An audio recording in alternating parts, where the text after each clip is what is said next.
What a joke! Derek's mocking voice echoed through the hallway, shattering my world into pieces. You really think that raggedy upcycled garbage is going to sell? Wake up, sis. Raylan's living in a fantasy land. I froze, my heart pounding in my ears as I listened to my husband's scathing words, each one driving a fresh dagger into my soul. This wasn't some stranger criticizing my life's work. This was the man I'd loved and trusted, the father of my child. Harper's giggle cut through the stillness like a knife. Mom's so delusional. She honestly believes people will pay top dollar for old rags sewn together. Tears stung my eyes as the weight of their betrayal crashed down upon me. How could they be so cruel, so dismissive of the passion that fueled every stitch, every design born from repurposed materials? My dream wasn't just some whimsical flight of fancy. It was a commitment to sustainability, to breathing new life into the discarded. As their laughter subsided, I slipped away, my mind racing with a torrent of emotions: hurt, anger, determination. For too long, I'd turned a blind eye to Derek's subtle jabs and Harper's growing resentment. But this was a line crossed, a violation of trust that could never be undone. Later that night, as Derek snored beside me, oblivious to the storm brewing within, I made a decision. No more playing the victim. No more allowing them to trample my dreams underfoot. If they wanted to see me as a joke, I'd give them a punchline they'd never forget. The next morning, I called my best friend, Elise, a former lawyer with a razor-sharp mind. She was the only person I could trust with the truth, and the only one who could help me fight back. "Elise, I need your help," I whispered, glancing over my shoulder to ensure Derek hadn't overheard. "Things with Derek, they're not what they seem." Her voice was a lifeline, a beacon of clarity in the chaos. "Tell me everything." And so I did, laying bare the years of emotional neglect, the financial misdeeds I'd uncovered, and the gut-wrenching betrayal that had shattered my world. With each word, I felt a weight lifting, replaced by a steely resolve to take back control of my life and my business. "We'll make him pay," Elise vowed, her tone leaving no room for doubt. "Every penny he stole, every insult he hurled, he'll answer for it all. Starting today, we document everything." As I hung up the phone, a newfound sense of purpose coursed through my veins. The road ahead would be long and arduous, but I was done being the punchline. It was time to rewrite the joke, and this time, I'd be the one delivering the cutting final line. Elise didn't waste any time. Within days, she'd formulated a meticulous plan to expose Derek's misdeeds and secure my financial future. "First things first," she said during one of our clandestine meetings at a quiet cafe. "We need to document every single transaction he's made using your business accounts." I nodded, pulling out a thick manila envelope stuffed with bank statements and financial records. "I've been gathering evidence for months. Look at these numbers. He's been siphoning funds into his personal accounts, leaving me with just enough to keep the business afloat."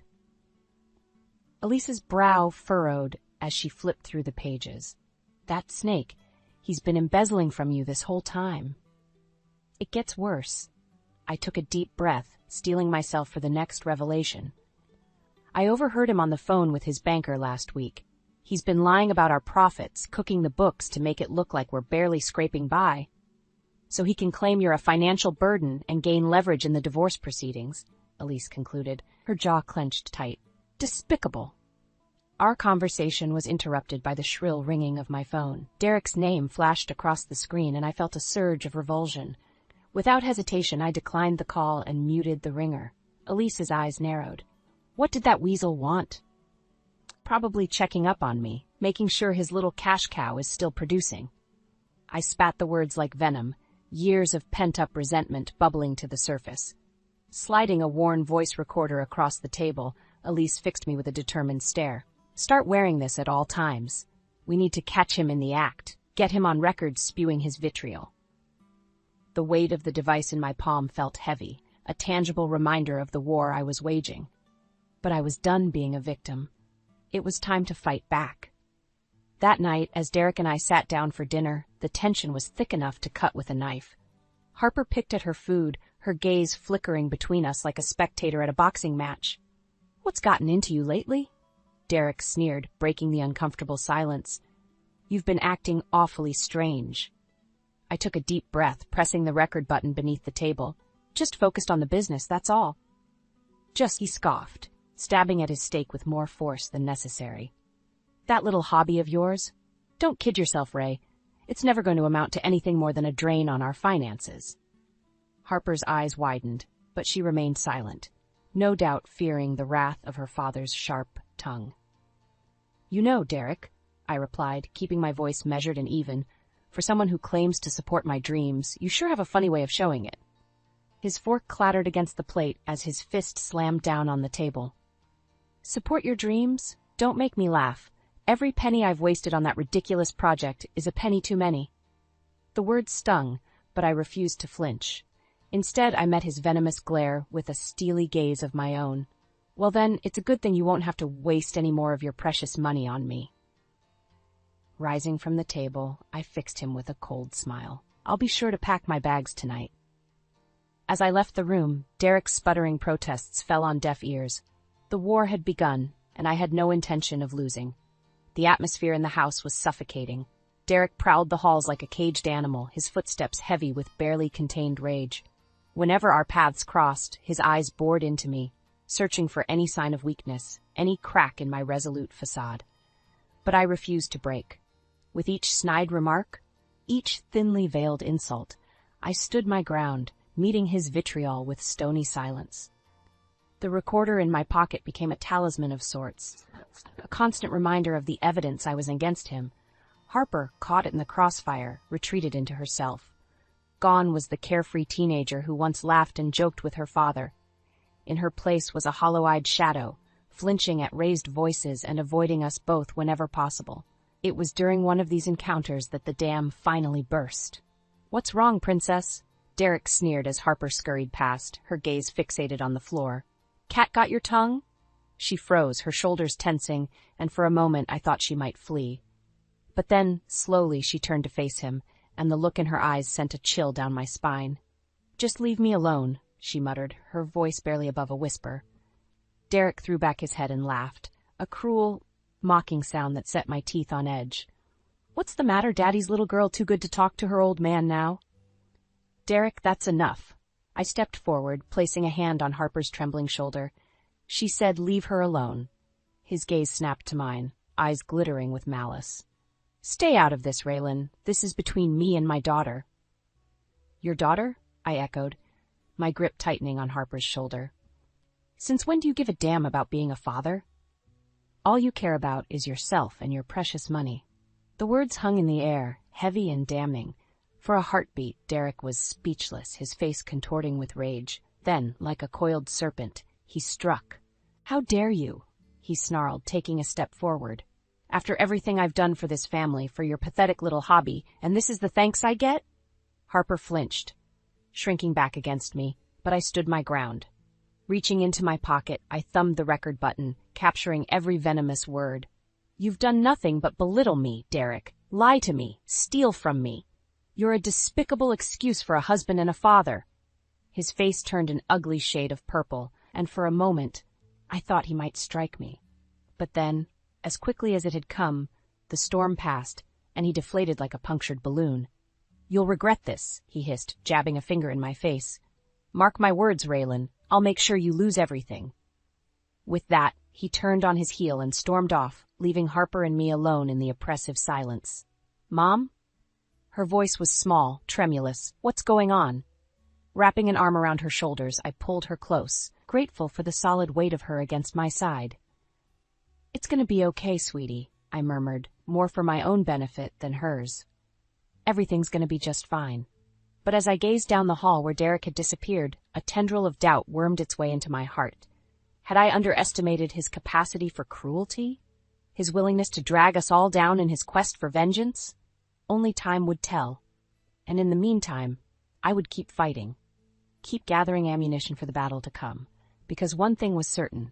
I would never let that man break me again. The day had finally come. With Elise's guidance, I'd compiled an ironclad case against Derek, complete with financial records, audio recordings, and a mountain of damning evidence. There would be no more running, no more hiding. It was time to rip off the mask and expose him for the monster he truly was. "Are you sure about this?" Elise's voice was gentle but laced with steel as we went over the plan one final time. Once you confront him, there's no going back. I took a deep, steadying breath, my fingers tightening around the thick manila envelope containing the fruits of our labor. I'm sure. He needs to answer for what he's done. A soft knock at the door shattered the tense silence. Mom? Elise? It's me, Harper. My heart clenched at the weariness in her voice, a painful reminder of the toll this war had taken on her young spirit. Elise shot me a questioning look, and I nodded, bracing myself for the inevitable explosion. Come in, sweetie. The door creaked open, and Harper slipped inside, her eyes wide and haunted. Dad's home, she whispered, wringing her hands. He's in the living room, waiting for you. My mouth went dry, but I refused to let my nerves show. Squaring my shoulders, I turned to Elise. It's time. She squeezed my arm, offering a grim smile. I've got your back, let's do this. With Harper trailing behind, we made our way to the living room, each footstep echoing like a death knell. Derek looked up as we entered, his eyes narrowing at the sight of Elise. What's going on here? He demanded, rising to his feet. What's she doing in my house? I opened my mouth to respond, but Elise beat me to it. Sit down, Derek, she said, her voice ringing with authority. We need to have a little chat. He bristled, his jaw clenching. I don't take orders from... Sit down. Elise's tone brooked no argument, and after a tense moment, Derek lowered himself back onto the couch, his eyes smoldering with barely concealed rage. Sliding the envelope onto the coffee table, I fixed him with an icy glare. These are detailed financial records, documenting every single penny you've embezzled from my business over the past 5 years. His eyes widened, but he quickly regained his composure, scoffing dismissively. You're delusional. I've done nothing but support your little hobby. Save it. I jabbed a finger at the envelope. The evidence is right there, plain as day, bank statements, wire transfers, everything. Derek opened his mouth, no doubt to spew forth another round of lies and denials, but I cut him off. That's not all. Pulling out my phone, I queued up the first in a long line of audio recordings. I have hours of footage documenting your emotional abuse, your constant belittling and degradation. As his own voice filled the room, hurling insults and venom with chilling casualness, Derek's face drained of color. Harper gasped, her hands flying to her mouth as she listened to her father's hateful words. No. Derek's voice was little more than a hoarse croak. You can't. That's not. It's over, Derek.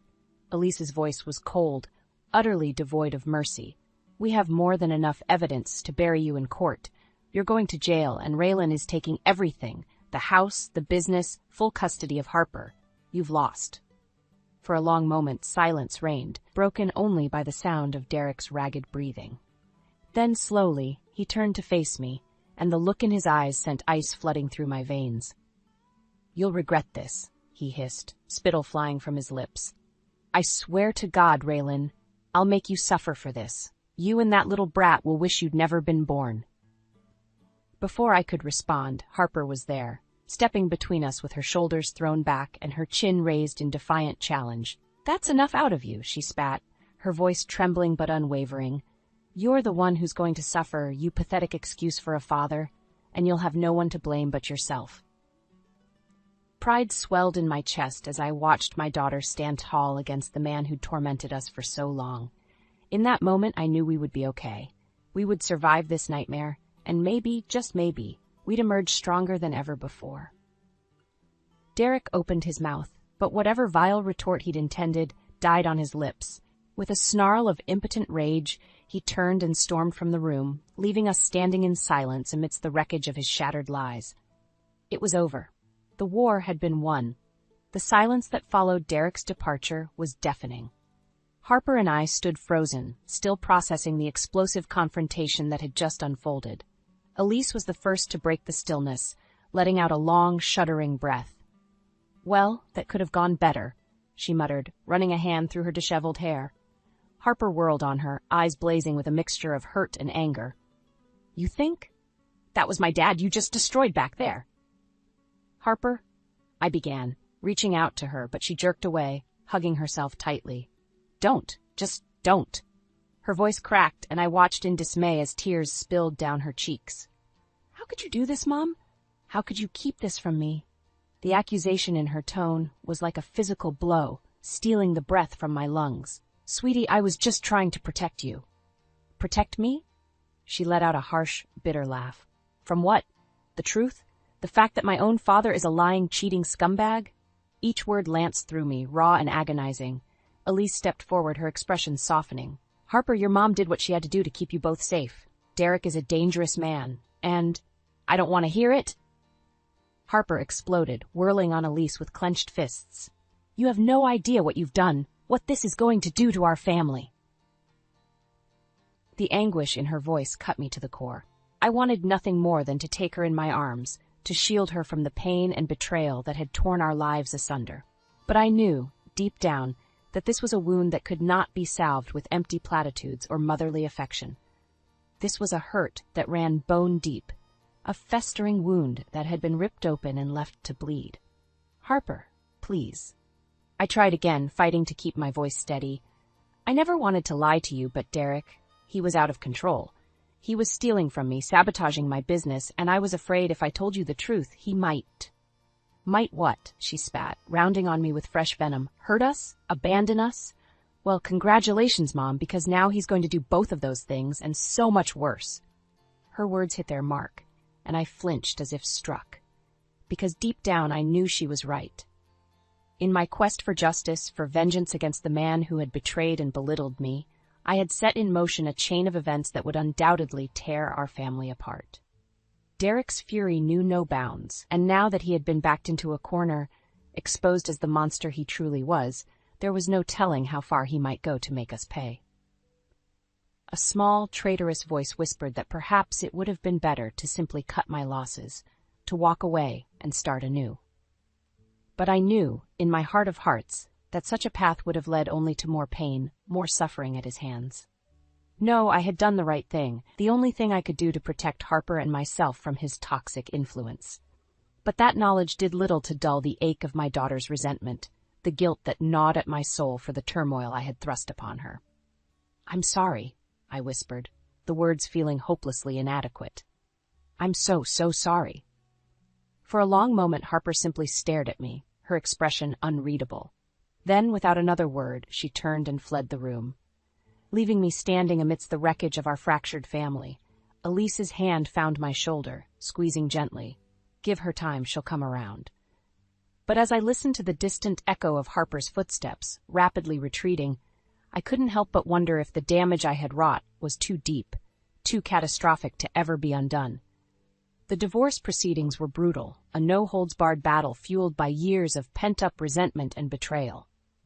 Derek, his back against the wall, fought like a cornered animal, lashing out with every underhanded tactic in the book.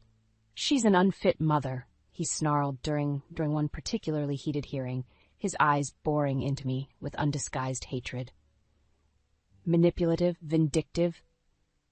Is that really the kind of influence you want around an impressionable young girl?" I bit back the urge to retaliate, forcing myself to remain composed as Elise rose to my defense. "Your Honor, these baseless accusations are nothing more than a desperate attempt to distract from the real issue at hand, Mr. Collins' repeated embezzlement and financial malfeasance." Derek's face purpled, but before he could unleash another volley of vitriol, the judge intervened. "That's enough, Mr. Collins. I've seen the evidence, and it paints a very clear picture of your actions. Unless you have something of substance to add, I suggest you remain silent." Seething, Derek slumped back in his chair, glowering at me from beneath hooded brows. The message in his eyes was clear. This was far from over. With each passing day, the divisions within our shattered family grew deeper and more pronounced.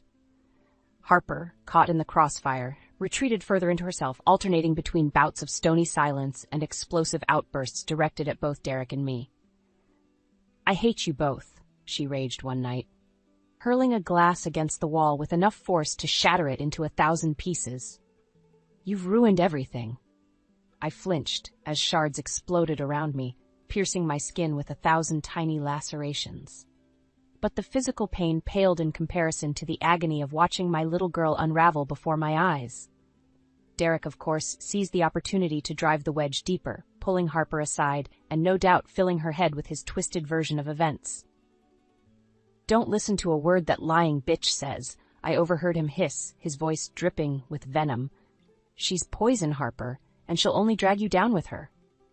Part of me wanted to intervene, to shield my daughter from his toxic influence, but a larger, wiser part knew that such actions would only breed more resentment, more ammunition for Derek's manipulative games.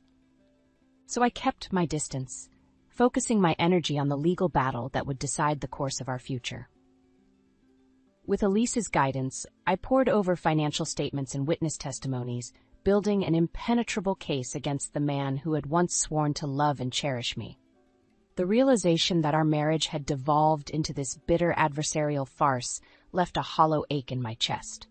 But I knew there was no going back, no chance of salvaging what had been lost. Derek had made his choices, and now he would have to face the consequences. As the divorce proceedings ground on, the media caught wind of our sordid drama, unleashing a torrent of salacious headlines and intrusive reporters.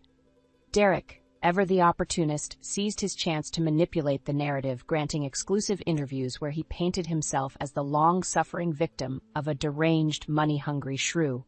"She's out for blood, plain and simple," he lamented to one particularly eager journalist, his eyes glistening with crocodile tears. "All I ever wanted was to give my family a good life, but it was never enough for Raylan. She let her greed, her delusions of grandeur consume her." I watched in disgust as his lies played out across newspapers and television screens, each fabrication more outrageous than the last.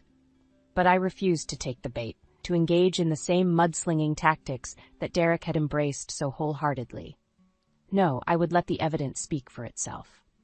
The truth was on my side, and try as he might, Derek could never bury that beneath a mountain of deceit and slander. As the media frenzy reached a fever pitch, I found myself longing for the quiet solace of my work, the simple act of creation that had once brought me such joy and fulfillment. But even that refuge had been tainted, the very business I had poured my heart and soul into, now serving as a battleground between Derek and me. In my darkest moments, I wondered if it had all been worth it, the pain, the betrayal, the shattering of everything I had once held dear. But then I would look at Harper, my beautiful, struggling girl caught in the crossfire of her parents' war, and I would know that I had done the only thing I could. For her sake, and for my own self-respect, I had to keep fighting. No matter how high the cost, I would not let Derek emerge victorious from the ashes of our family. Not this time. The day of the final court hearing dawned cold and gray, the somber weather mirroring the weight that had settled over my shoulders. As Elise and I made our way through the courthouse doors, a phalanx of reporters descended upon us, cameras flashing and microphones thrust into our faces. "Miss Collins, is it true you're seeking full custody of your daughter? How do you respond to the allegations that you've been embezzling funds from your own company? Care to comment on the rumors of your husband's alleged affair?" I brushed past them without a word, my jaw clenched in grim determination. Derek, of course, was reveling in the spectacle, pausing every few steps to preen for the cameras and offer up sound bites tailored to paint him as the long-suffering victim. "All I've ever wanted is to protect my little girl," he simpered, his expression one of studied anguish. "But Raylan, she's become unhinged, obsessed with money and revenge. It's tragic, really." I felt Elise tense beside me, and I placed a warning hand on her arm. "Don't take the bait," I murmured. "He's not worth it." Her nostrils flared, but she gave a curt nod, and we continued on our way, leaving Derek to bask in the spotlight he so desperately craved. The courtroom was packed to the rafters, a veritable circus of lawyers, journalists, and gawking spectators. I scanned the crowd, my heart lurching as I spotted Harper sitting towards the back, her shoulders hunched and her gaze determinedly averted from both Derek and me. As the proceedings got underway, it became immediately apparent that the judge had little patience for Derek's grandstanding. He cut through the other man's bloated testimony with razor-sharp precision, dismantling his arguments one by one with cold, irrefutable logic. "You claim your wife was obsessed with money and revenge, Mr. Collins," the judge stated, his voice ringing with thinly veiled disdain. "And yet, the financial records clearly show that you embezzled over $500,000 from her company's accounts over the course of 5 years. How do you explain that?" Derek squirmed in his seat, his bravado faltering under the weight of the damning evidence. It was a misunderstanding, Your Honor. I was simply lying and stealing from your wife, with whom you had entered into a legal contract as a business partner, the judge interrupted, his eyes flashing. That's what the evidence shows, Mr. Collins. Shall I go on? As the judge methodically disassembled Derek's house of lies, I could practically feel the weight lifting from my shoulders. Beside me, Elise radiated quiet triumph, her lips curved into the faintest of smiles. When the judge finally rendered his verdict, it felt like a physical blow, knocking the wind from Derek's sails and leaving him reeling. In light of the overwhelming evidence presented, I am awarding Miss Collins full ownership of her company, as well as sole custody of her daughter, Harper. Mr. Collins, you are hereby ordered to pay restitution in the amount of $600,000, as well as alimony and child support to be determined at a later date. A stunned silence fell over the courtroom, broken only by the muted sobs of a devastated Derek. Elise reached over and squeezed my hand, her eyes shining with pride.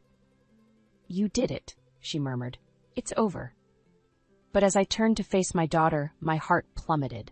Harper was staring at me, her expression unreadable, a chasm of hurt and betrayal stretching between us. In that moment, I knew that while the legal battle might be won, the war for my daughter's heart and trust was only just beginning.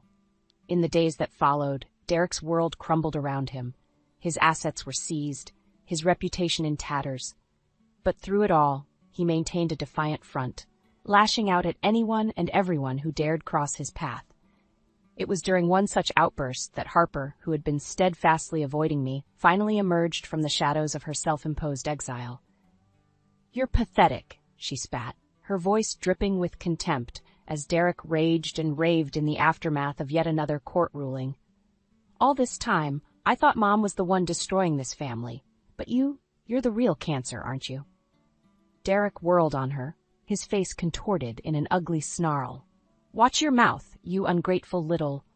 No, you watch yours. Harper stepped forward, her chin raised in defiant challenge. I'm done listening to your lies, your manipulations. You're a sad, bitter man, and you've got no one to blame but yourself for the mess you've made of your life. As her words washed over him, I saw something shift in Derek's eyes, a flicker of doubt, of dawning realization that his carefully constructed facade was crumbling. For a heartbeat, I almost felt sorry for him. Almost. Then the moment passed, and the sneer was back, twisted and grotesque. You'll regret this, he hissed, jabbing a finger in Harper's face. You and your bitch of a mother will regret the day you ever crossed me. Harper didn't so much as flinch. Save it for someone who still cares, Dad. You're nothing but a pathetic bully, and I'm done being afraid of you. With that, she turned and walked away, leaving Derek gaping in her wake like a landed fish. Our eyes met for the briefest of moments, and in that fleeting glance I saw a glimmer of the old Harper, strong, defiant, unbroken. In that moment, I knew that no matter what lay ahead, we would face it together. United, emboldened by the truth that had finally set us free. Derek might have lost everything, but I had regained something far more precious. My daughter's respect, her trust. And that was a victory worth fighting for. The weeks following the divorce were a whirlwind of activity. With Derek's vindictive presence finally excised from our lives, Harper and I were free to pick up the pieces and begin rebuilding. Gone were the tense silences, the hostile glares and cutting remarks. In their place was a newfound openness, a willingness to communicate and heal the wounds that had been left to fester for far too long.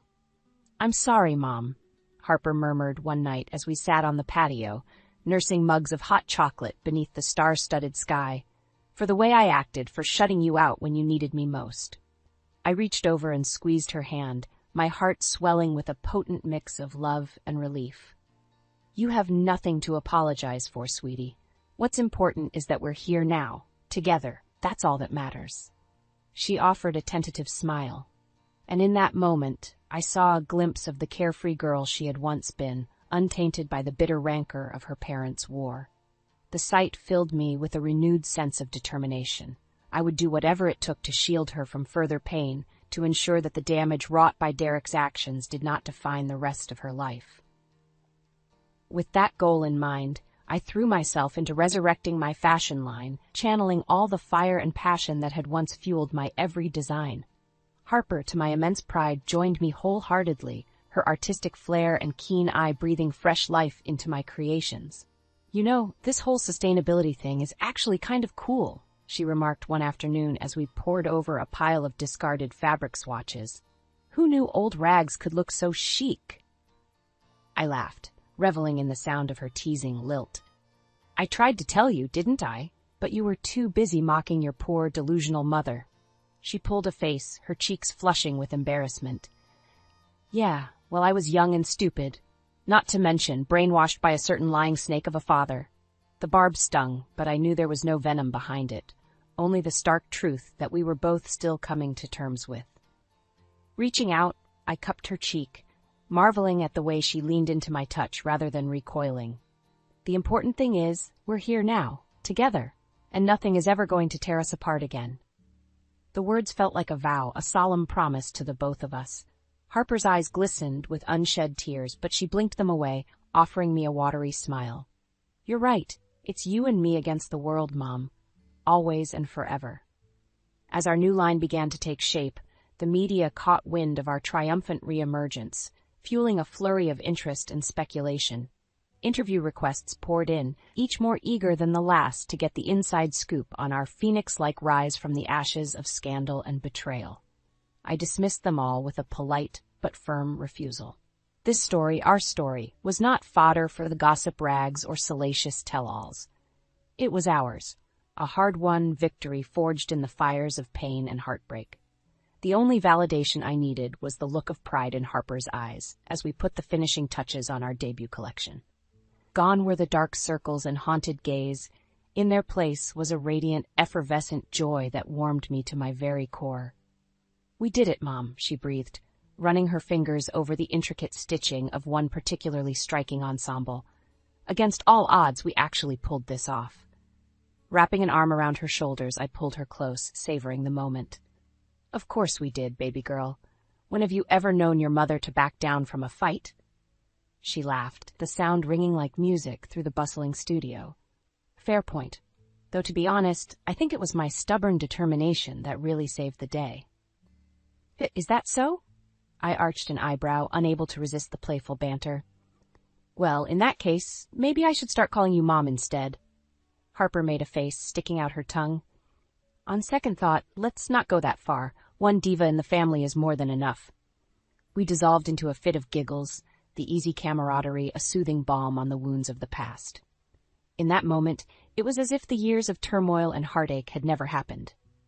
We were just a mother and daughter, united in our love for each other and the craft that had helped heal us both. The night of our launch party, I could scarcely believe how far we'd come. Harper was radiant in one of our signature creations, her megawatt smile lighting up the room as she worked the crowd with effortless poise. Watching her charm and dazzle the assembled fashionistas and industry bigwigs, I felt a surge of pride so intense it nearly stole my breath away. This was her moment, our moment, and no one, not Derek, not the naysayers who had doubted us at every turn, could ever take that away.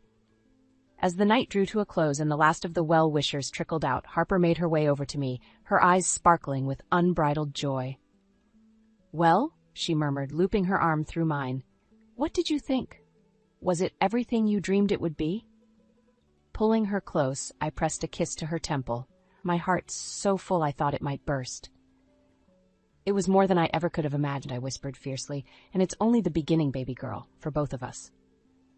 As we stood there, silhouetted against the twinkling lights of our newfound success, I knew that no matter what challenges the future held, we would face them head-on, side by side, unbroken, unstoppable, invincible. A mother and daughter, forged in the fires of adversity and tempered by the indomitable strength of our bond. Our story was far from over. It had only just begun.